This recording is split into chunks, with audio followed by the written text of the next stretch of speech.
All right, we're going to try to nail this open pretty good. I am happy to be here with Coach Chad Johnson. Coach Johnson, man, first of all, I ran into one of your players early morning over at the YMCA just trying to get better. Talk a little bit about this break because you guys haven't played in what, about 10 days? Yeah, it feels like it's been a while. I mean, I guess technically the last time we were playing was Thursday, if I can remember correctly, in our Shawnee Invitational. And so, yeah, it's been a while, but we're excited to be back in our routine and hopefully get back on the winning side of things tonight against a good Bishop Kelly team. Well, and it brings us back to district play. First of all, it was a lot of fun to have you guys with all the students in the Yeah, gym on Wednesday. Tell us a little bit about your experience for the first time with the Shawnee Invitational Tournament.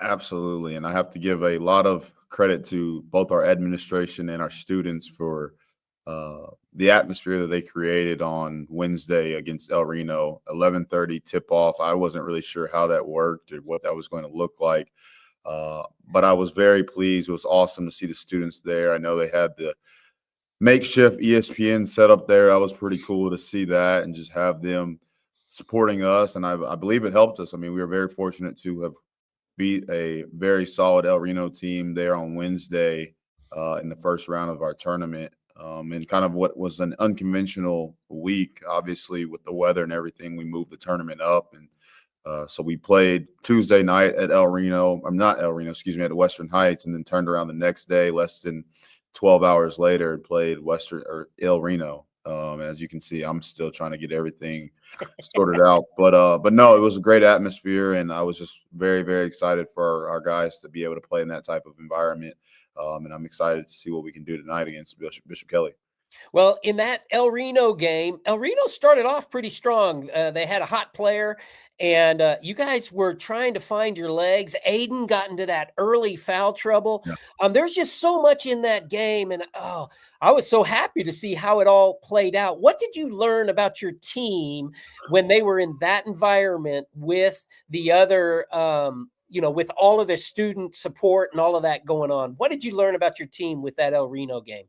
Yeah, I thought we learned a lot. Like you said, we kind of battled some adversity there early on in the game, and credit to El Reno. They came out and really had some fight and really made some plays. And so we had to make some adjustments there. But the one thing I did notice that for what it's worth, I hope we don't have to be in that situation often, but we were able to weather the storm, so to speak, and play without our most productive player, Aiden Siqueiros, who was in foul trouble. And so we went to our bench and had some guys step up. Brendan Johnson played well, and there were several other guys that kind of carried the load while Aiden was on the bench. But I thought that was very indicative of what we could potentially see down the stretch with games and having various lineups in and guys being able to make plays and step up when other guys aren't in the game. And so I think that was probably the biggest takeaway that I had from that game, other than, us being able to find ways to make plays down the stretch to win. Yeah, so three people I want to talk about really from that game. I saw Brendan after the game, and he was with Keenan. And those two kids, young men, hit very important shots at very critical moments early in the ball game when we were chasing them, and we needed to keep momentum because that momentum was shifting back and forth. Brendan comes off of the bench. Let's talk about him first. Brendan, just a sophomore, comes off the bench. He hits that big three, and then he comes back and gets another bucket later. Talk a little bit about Brendan and just how important those moments were. Yeah, Brendan Johnson's, like you said, a sophomore, really starting to just understand basketball. I mean, he's obviously a two-sport athlete, plays football for our Shawnee Wolves football team as a wide receiver. And I've told Brendan from day one, I said, man, you have God-given abilities physically that not very many kids have, especially at his age, being 16. And I just kind of encouraged him to continue to be consistent, continue to really focus on getting better every single day that he has the opportunity to. And specifically as it relates to in the game, the one thing I've definitely challenged him to do that I think he can do night in, night out is rebound. And I think rebounding is a very underrated aspect of playing basketball. Obviously, it's not something you can really just go to the gym and work on.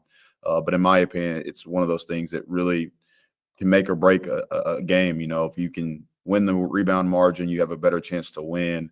And so the more guys that you have that have the desire to go crash offensively and then box out defensively, I think it helps your team out. And so that was very encouraging to see him find some success. Obviously, him hitting that shot there in the corner, if you saw my reaction, was kind of a surprise to me, not because I don't think he Yes. can't shoot the ball by any means, but just in that moment, coming off the bench in that kind of atmosphere, it was not something that I was expecting him to jump up there and do, but he did. And we were fortunate that he made it because it kind of got us going and gave us a little momentum. Yes. Well, I love that you mentioned the rebound aspect because I mean, literally, people can make millions of dollars if they just Absolutely. rebound. It's so much a work ethic thing on the rebounding side, whereas shooting, sometimes you've got it or you don't, and that's something that you can maybe always improve on. But if our young kids can be the best rebounders in the state, they're going to go to the next level. I Yeah. mean, and that just takes work. So I love it, Coach, that you're talking about that. Another one that I want to talk about, a junior, he started, and at first I was wondering what's going on, but Keenan Tyner, he's been one of your go-to guys off the bench all year long, and you have him in that starting lineup, and he comes off and he as well hit some big points at critical times. Talk a little bit about Keenan. Yeah. And Keenan's another guy that I've talked about in just terms of the intangibles. He does a lot of things defensively, for one, that really helped us stay in games and really kind of keep us connected on possessions. But he actually started kind of out of necessity. We had a guy, Levi Boffin, who was hurt. And so Keenan was the next guy up. And I told him before the game, hey, I just need you to continue to be who you are, really be locked in defensively. And if you have opportunities to score, take advantage of them. And so that's one thing I definitely was pleased to see him do because we definitely needed it. But both those two young men are just outstanding young men, and not to be too intrusive to their personal life, but they both within the last week or so have just found some adversity personally. And so I've just kind of tried to wrap my arms around them. I know our guys are supporting them, but it's been very encouraging them to see them two specifically use that adversity to kind of motivate them and keep them encouraged. Because I think that's a very, very big aspect of life. You're going to talk about adversity all throughout your life, and it's how you respond. And I think those two guys have really responded to just some unfortunate circumstances personally and use it as motivation. Well, I appreciate you bringing that up on a show like this because it's on us as well as adults. Now that we know that Brendan and Keenan might need an extra hello or just a smile or Absolutely. just, what's up, man? That's for all of us to be able to fill in those gaps and help those young men. A Certainly. third one I wanted to talk to, and I'm going to drop back down to the sophomore ranks, and I bet you know who I'm about to bring up. But I've seen him athletically be able to excel.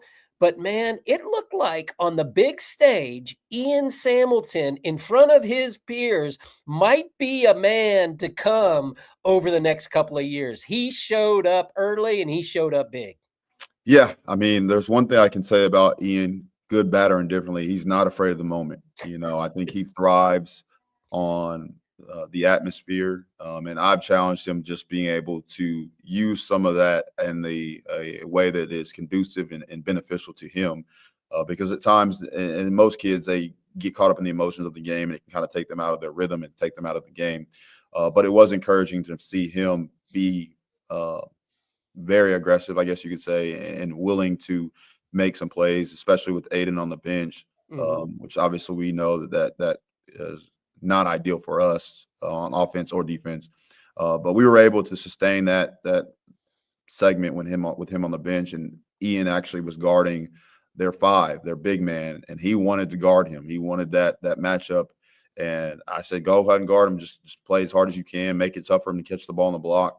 That's exactly what he did. And on the offensive end, I think the one thing that he did really, really well is he didn't try to force too much. And that's the one thing I'm just trying to challenge him. And him being a sophomore, I'll tell you this much. And I was telling somebody last week, because of some of the circumstances that he's gone through over the last couple of years, in reality, Ian is, in my opinion, just now really becoming a sophomore, even though it's January and he's halfway through, a little more than halfway through his sophomore year. Because of him missing some of his 8th grade year and some of his 9th grade year, I feel like he's just now becoming a sophomore, which if you look at it in totality, that speaks volumes to him being able to be a starter from day one, really not playing a whole lot of varsity basketball as a freshman, and just overall development and what I consider the progression of your high school career. I think he's just now getting to where most guys are as sophomores. And so I've told him from day one, I said, man, you have a real chance to be a special player. And as most kids, it's not because of lack of talent or lack of resources. A lot of times it's just between the ears, right? Can they mentally figure out what they need to do to be successful? And so I was very pleased with his performance on last Wednesday against a very good El Reno team. And then Aiden in the second half, he comes in with 2. He ends up with close to his average at 19. And Ramel also came up real big. Those guys always stalwarts for you. And Ramel I ran into, and I said, hey, Ramel, give me a question I need to ask Coach Johnson. And I didn't think, maybe I told him I wasn't going to tell you that it was him. But anyway, he said, ask him what he's going to do after the game. So we're about to go into the Bishop Kelly game. I want to know, what do you do after the game, Coach? What are you going to do after the Bishop Kelly game? After the game when I go home, or after? Oh, yeah, and Ramel wanted to talk about the victory and that kind of stuff, but we're not going to throw that out there at all. But you know what I mean. Yeah. I mean, I don't know, man. If you guys have been around me to know me well enough, I'm very stoic. I'm very I try to be even keel. I don't know if the refs would say the same, but I say that to say that I'm a prisoner of whatever happens, win or loss. It's time to move on to the next game. And I say that knowing that winning is hard. I recognize that, and I have to be better about just appreciating every win. Lord willing, we come out today with a victory. I'll be more than happy because I know that's better than the alternative. But hopefully it's a win in a way that we want to win, and that you can do everything that you plan to do, prepare as well as you want. And sometimes it's not your night. You may not make enough shots, and that's okay. And on the other side, you can win games and not play well. And I just don't believe that's a recipe for sustainable success. So hopefully we win the game in a way that we want to win the game, execute the way we want to execute. And I'm sure I'll be more than happy to show a little more positive emotions after the game with the guys. I love that. Okay, so let's move into this Kelly game as we get back into district play. Now, you come through district play just out of that 4th spot, in the 5th spot. In the 3 teams below you, you have beaten. In the 3 teams above you, you lost to. And this is going to be the second round to hit all of them again. Now, Kelly, that's one of those teams that's always dangerous. We know that. You beat them by 10 on their floor. Tell us about tonight's game. Tell us about what we can anticipate from our team and what you think from their team. Yeah, I mean, I'll start by speaking to them. Coach Maddox has done this for a long time. He's a guy that I know is going to have his team prepared. I think that while I thought we played well, we did a lot of really good things there. The one thing I do know, especially early on in the season, is everybody's trying to figure their teams out. And so I would anticipate Bishop Kelly being a different team, so to speak. They're going to obviously understand that they're going to try to come in here and get one back for their sake. So I think for us, we have to have the same edge that we had, especially against them early on. I think if I could think back to that time in the season, it was very early in the season, obviously. But the one thing I noticed when I went back and watched the game yesterday is that we had an edge to us, both offensively and defensively. Specifically on the defensive end, we were very much connected on both our on-ball defense and our off-ball defense. And I thought we were very much the aggressors. And I think that's got to be a constant tonight, specifically against a team like Bishop Kelly that can get hot from the perimeter, can make some plays, can hit some shots. I think we have to do a really good job of not only taking that away from them, but then also being able to capitalize on the offensive end as well.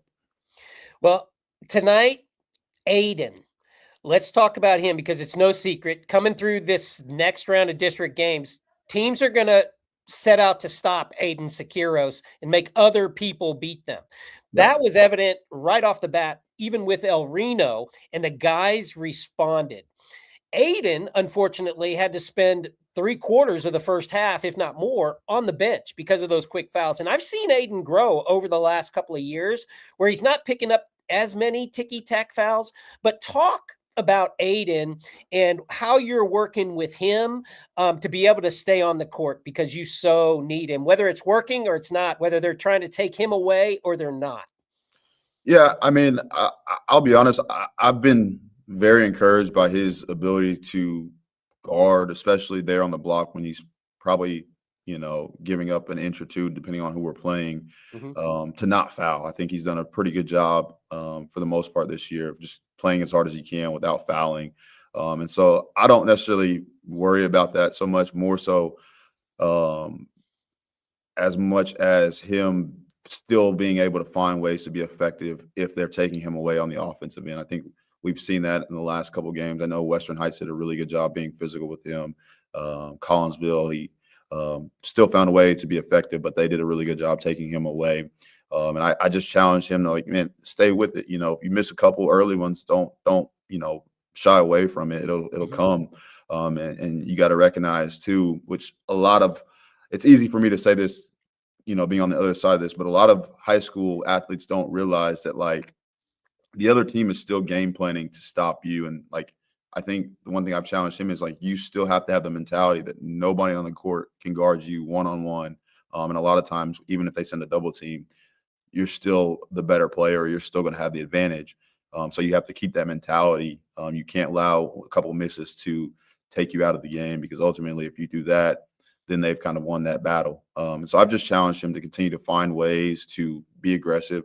Obviously, he's an unselfish player. He's willing to pass it out of a double team and make the extra pass and look for his teammates. So I don't question that. But I do know that for us to be as good as we can be, he's going to have to be a big part of our success. And I think that starts with him just having the mentality to be the aggressor, regardless if he's made shots or getting fouled or whatever the case may be.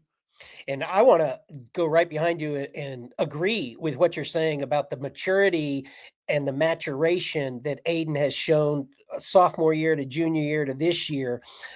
Is it's those fouls that, like, I missed a shot, and so I'm fouling them, before I get back to the other side, and he has cut those way down. But something else that has happened is I agree with you that he's matured, that when he has fouls, he knows how to keep playing and not foul out of a ball game.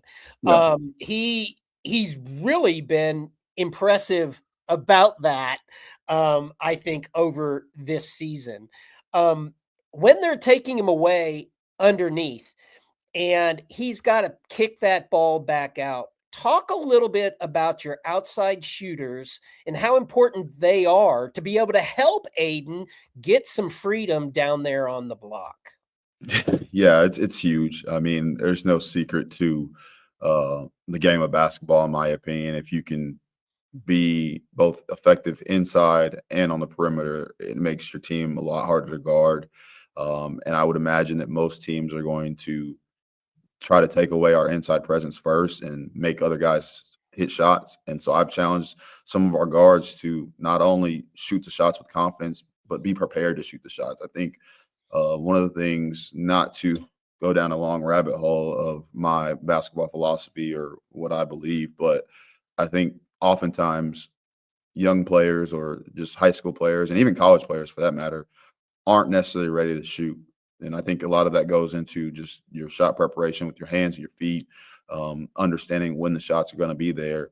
And so that obviously when they kick it out to you on the corner or on the wing or wherever you're at, you're prepared to shoot it.